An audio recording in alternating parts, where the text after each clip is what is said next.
So I decided that today we're going to talk about how to use daily application of our principles, how we can take those things home and apply them in our lives. And one of the powerful practices is setting your intentions every day by declaring to yourself, to the law, what you intend to experience for your day. Say you got a job interview, for your goals. And you do this through affirmations. And I'm going to share a story with you. My goddaughter graduated from a 2-year university. She got picked up for a 4-year college, the University of South Carolina. So my wife and I went to South Carolina at the beginning of May. And what we do it all the time, but anytime we go on a vacation, we start to affirm. We affirm what we want to experience, how we want to be treated, how we plan on encountering with the customer service, the waiters, the waitresses, everybody, the hotel, everybody we meet in the elevator. We affirm that which we choose to experience. And it's a wonderful thing because sometimes before we leave the hotel room, we start saying, okay, everybody that we meet is filled with the power and the presence of the living Spirit. And they recognize that within us, right? And then she'll say something, and then I'll say something. And it's a beautiful banter that we have. And we go, yes, and so it is. And we walk forth, and then we look, and we expect. And when we do see it, we like, look at God. Look at God showing up and showing out. So we did that the entire weekend. So Monday, Cinco de Mayo, we flew home. But on the 4th, we decided to go to this place and play putt-putt golf, right? Which I'm not good at. And I was sucking at it badly. I was like, Anyway, to make a long story short, I was intending earlier that day that our flight would be filled with ease and grace, all those things. No hassle in the airport, no long lines. And I signed up for text messages with the airline, and I got one.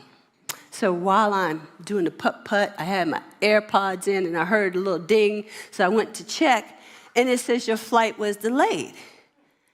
And then I looked really close at what time my flight was supposed to take off and what time it was about to take off now. Well, my flight was supposed to take off at 5:45 a.m. I didn't sign up for 5:45 a.m. I thought I signed up for 5:45 p.m. Now, the flight is delayed, right, for 6:07 a.m. Still not very good, right? But it says, if this has impacted you in any way, call us. I'm like, girl, put them clubs down. Drink that beer. We got to go. She was like, I'm calling, right? So I'm on the phone, and I'm calling them, and I finally get through. And I was like, my flight's been delayed. You said to call. Yes, let me check. Blah, blah. Yes, your flight. How can we help you? I said, can I get a flight? I saw these two. These are the numbers. Either one of those would work just fine for me. They was like, oh, those are later in the afternoon. I said, yes, being that I couldn't get there early in the morning when I wanted to, it doesn't matter now. I just want to take my time now.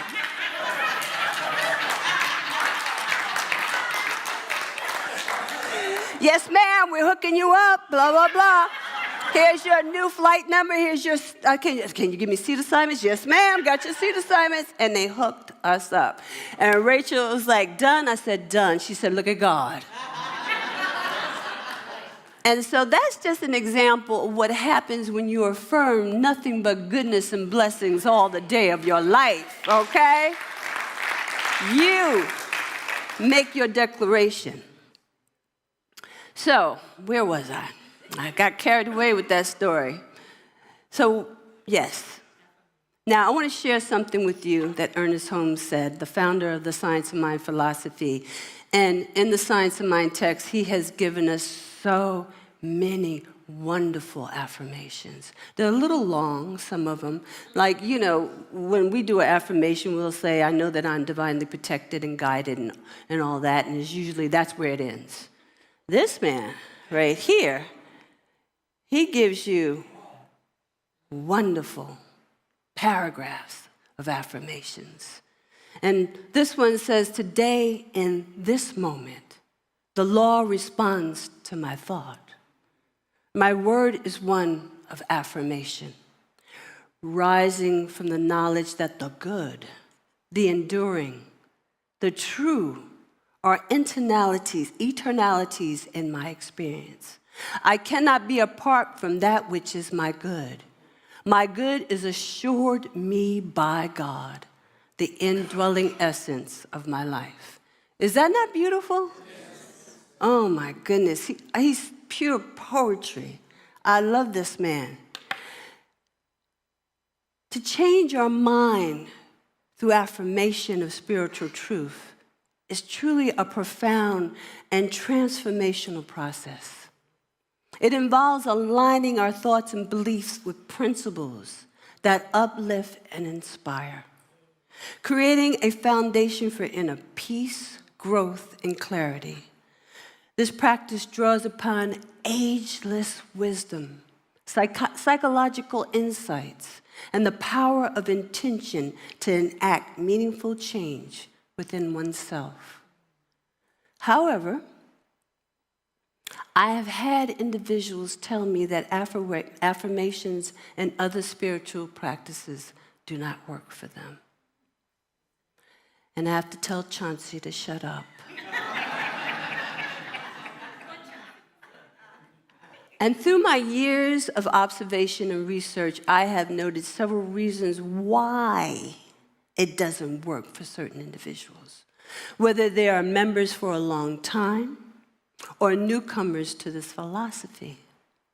The reason it is not working is because they truly haven't grasped the importance of how their own thoughts work through the power of their mind, which is ever connected to the creative force of spirit. Or they haven't given the spiritual practice enough time to bring about a manifestation in their life. You see, the science of mind practices and principles are not a quick new age law of attraction gimmick. It is not. It is ageless wisdom that is tried and true, but you must work it for it to work. Johnny Coleman says you've got to work it in order that it works. There are some that want a quick way to change their life circumstances. One reason is that our world that we live in now, we have grown so accustomed to instant gratification. So accustomed. Like the babies, when I saw them, I have the oldest goddaughter, but she had 2 siblings, and they want the phones. I'm like, give me my phone back, right? They're all through my pictures, all through my Facebook, making googly-goo texts. I'm like, no. But they're stuck in that. And I watch them, and I observe them. But I also watch us, and I observe us. We're doing the same thing. I'm guilty, and I try not to be. We want instant gratification. So the sometimes slow and gradual nature of spiritual growth can discourage individuals. It is similar to weightlifting. 1 week of weightlifting a bodybuilder does not make. It does not make. There are some that approach spiritual practices with misconceptions and unrealistic expectations. They are looking for immediate results to their problems. They want unwavering peace or to be granted supernatural experiences, usually by putting in the least amount of effort. Or they want outward change, but not willing to work on themselves. Affirmations, meditation, affirmative prayer, which we call spiritual mind treatment, or visioning can take time to affect one's way of thinking and being. And this happens through consistent and sincere practice. Now, it doesn't have to take a long time. There has been instantaneous demonstrations, yet I will remind you we must understand that we are all subjective to the law of the creative process, which means our thought is akin to a seed planted, which is planted in the soil of the universal law, which is the law of God. And when watered with faith and conviction, then an actual demonstration comes forth, just as a plant springs forth from a seed. Tell you another story. My wife has this weird way of yelling when she gets excited. And I'm like, what? What do I got to stamp on? What do I got to... I'm thinking it's a roach, a snake, something. I'm like, don't yell. But I'm excited. She said, look. And I'm like, what am I looking at? It's like these itty-bitty little seed leaves.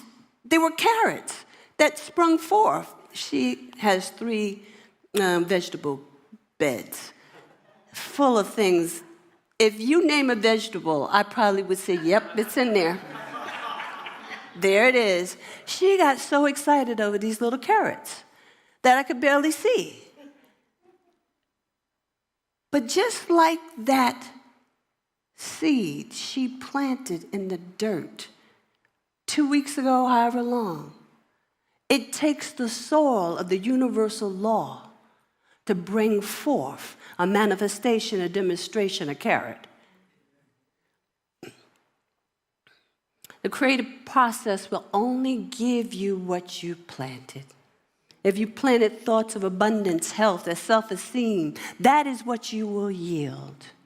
If you plant or have planted thoughts of lack, fear, doubt, not enoughness, then that is what you will bring forth. Your spiritual practices, or the lack thereof, guides this entire process. Now, I know it is a natural human characteristic to resist change to our regular daily habits. And sometimes self-awareness can make us feel vulnerable, especially when we have to acknowledge the state of our mental and spiritual garden if it is overrun with weeds of negativity. Starting a practice requires us to change our daily routine, change the way we think. It requires consistency. You will not get any spiritual fortitude or enlightenment by osmosis. It's not going to happen because you're already endowed with divine intelligence. You just got to work it. Oftentimes we seek a change because we can no longer continue business as usual. It could be because of a crisis of some sort, trauma, loss, disease, a madman disrupting democracy or civil rights. Yet, one of those things. And when a crisis does arise, that's when we realize that our faith and spirit does not run deep enough because our spiritual practices have been shallow or non-existent. I know that has nothing to do with any of us here. When a builder builds a house, they don't start with the roof. They start by laying the foundation. And so the foundation of the science of mind always starts with the verity that there is but one power in the universe, and it is greater than we are, and we can use it. Why? Because we are one with this power. We are one with spirit. But we lack demonstration because we are not convinced of this premise. We are not convinced that this omnipresent power will respond to us and that we are one with it. And we do not practice to have a greater realization of its presence in our lives. Because if we did, then we could say with the psalmist, we can say with the psalmist. That's not what we're going to say. But that's okay. Therefore, we will not fear. Though the earth be removed, and though the mountain crumbles in the midst of the sea. Can we say that the Lord, the universal law, is our shepherd and you shall not want? Can you say they cannot come nigh my dwelling place and be convinced of that? Can you say that my abundance and my substance is not required of any outside force but the Spirit of the living God? And can you stand in that truth when your bank account doesn't reflect that? Can you say that? Why? Because the spiritual practices that led the foundation that you laid tells you that the divine I am is within you. Now, here, the science of mind tells us somehow there must come to each individual an interior conviction that we are one with the universe, and that spirit flows through us at the level of our recognition and embodiment of it. It is because of this embodiment that we bring forth demonstration. It can only do for us what it can do through us, and it will always depend on your level of recognition and embodiment of this divine intelligence. The spiritual mind treatment has 5 steps, and the first one is recognition. Recognition. The second one is unification. Recognizing that God is all that there is, and you are unified or one with it. And so we have our spiritual practices, and they are coupled with the elements of belief, faith, acceptance, and conviction. These 4 things play a vital role in the practical application of our philosophy. As we practice anything, we build up our belief muscle in the ability to do a thing. Ernest Holmes tells us that what is this? This is my fault because this is the order I sent them in.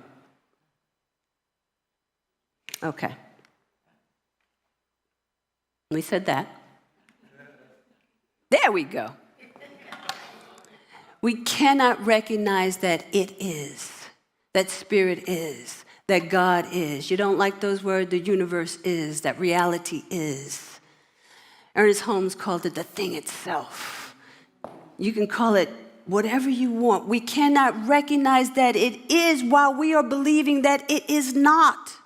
Hence, it is written, they entered not into abundance, not into better health, not into love and better relationships. They entered not into these things because of unbelief. Therefore, our belief sets the limits of our demonstration of a principle which of itself is without limit. God, you cannot limit. But do you believe in the premise that you are one with it?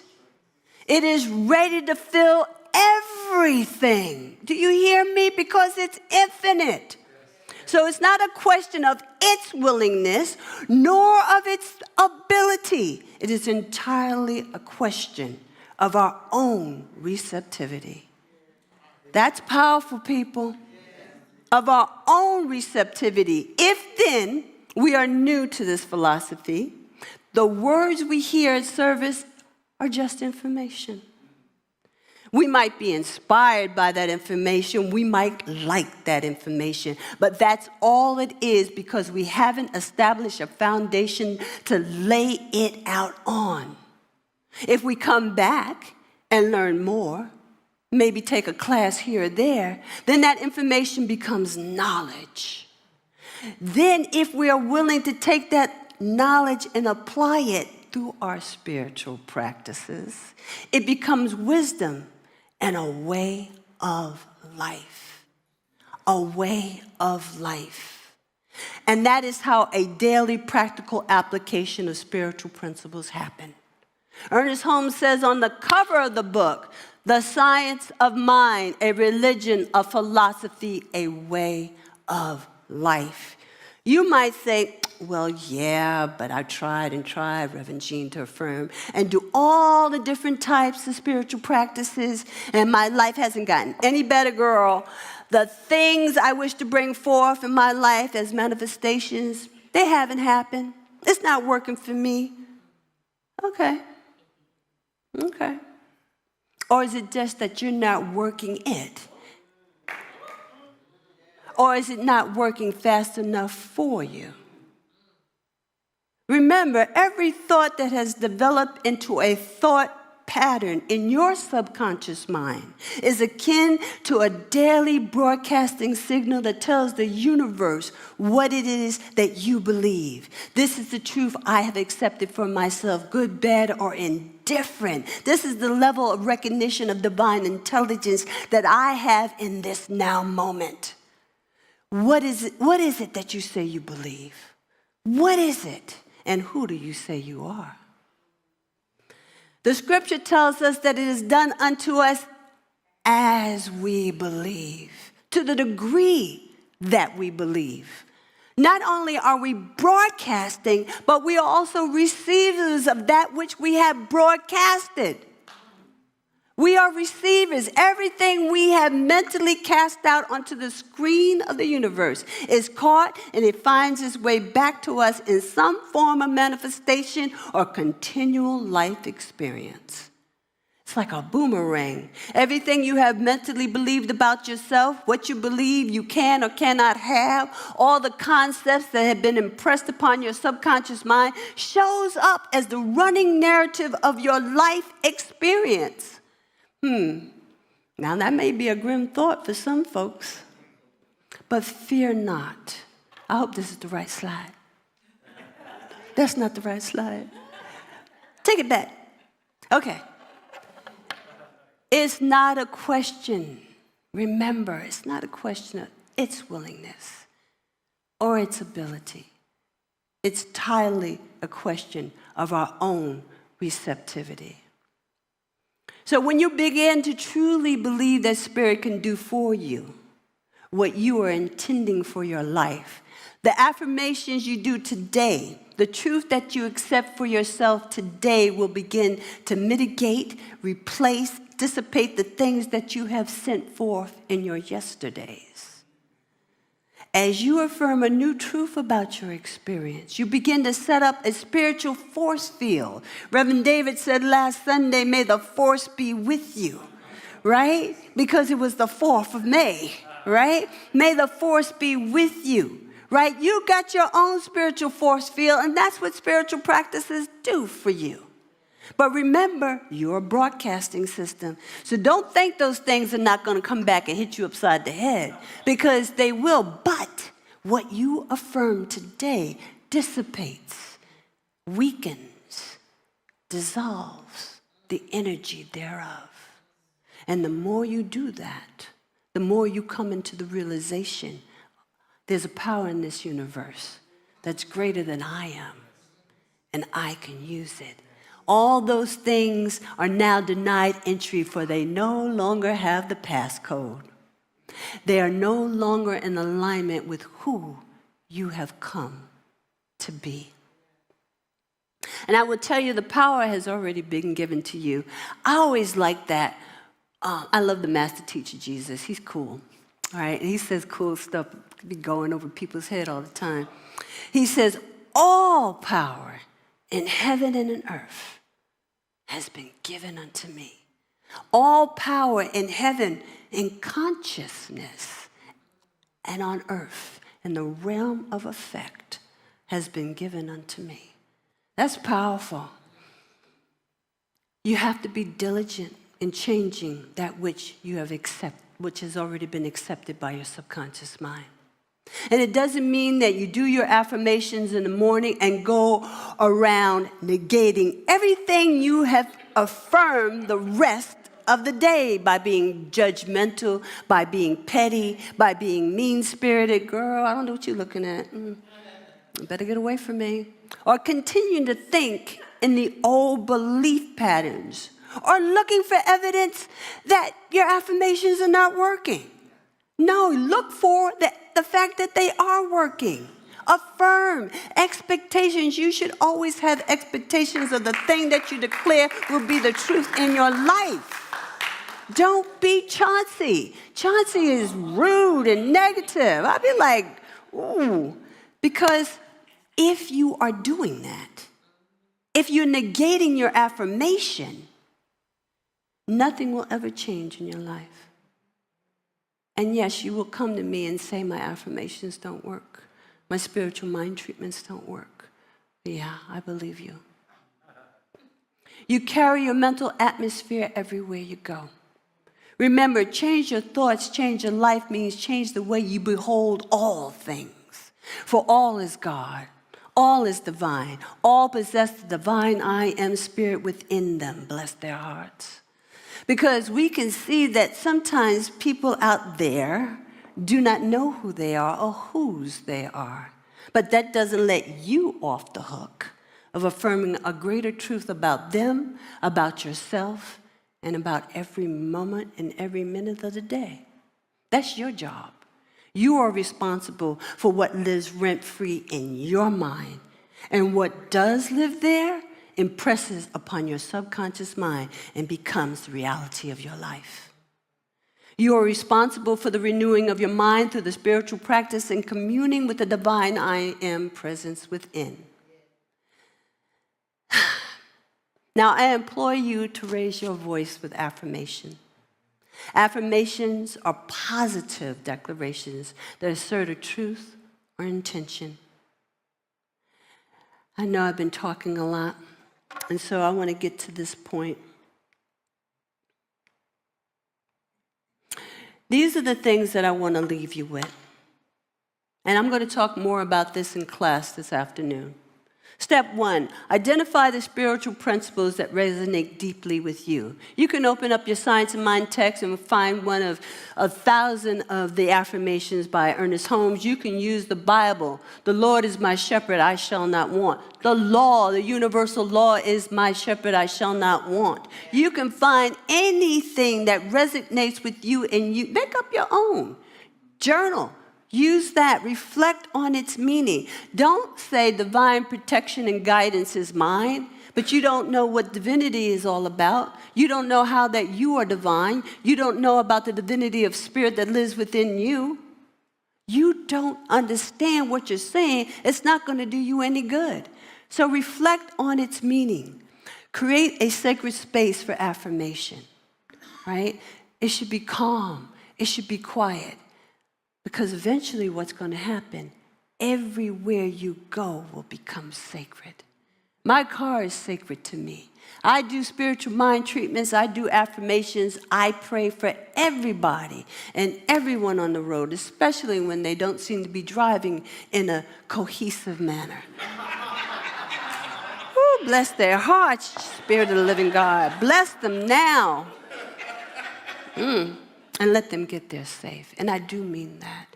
It needs to be authentic. Speak and visualize the truth. Speak it out loud. You can speak it within too when it's not appropriate to speak it out. But raise your voice. Fortunately, I live in a house with another Science of Mind practitioner, right? They speak their truth and I speak my truth. Sometimes I'm like, what is she talking about? Oh, she's doing her affirmations. Okay.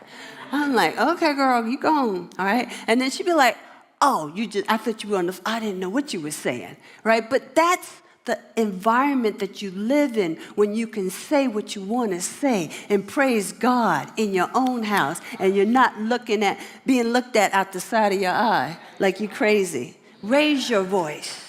Raise your voice, right? And declare your truth. Practice repetition and consistency. Your spiritual practices have to be repeated on a daily basis. When I first entered into this philosophy, my ego was so loud, and I'm not talking about ego in overconfidence. I'm just talking about being cautious. You know, your ego protects you. You need your ego. It does keep you from doing silly stuff, especially if your frontal lobe hasn't developed. So it's needed, but it also needs to know its place.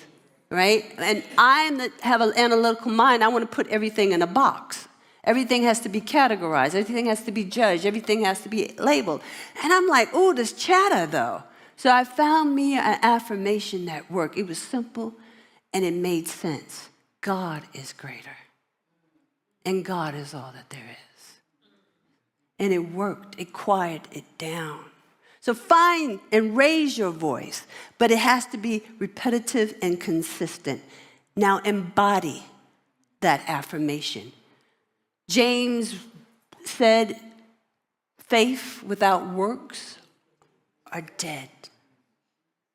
Faith without works are dead. Embody the thing which you want to see manifested in your life. Move towards your goal, right? Move towards health and well-being. Move towards abundance and expect to see it in your life. And cultivate patience and trust and perseverance, right? You got to plant the seed in the universal soil. You got to give that soil time because the entire universe has gotten its order from you. And it starts to conspire, and it's got to make its round back to you. And once it starts to conspire, it springs up in your life as a demonstration.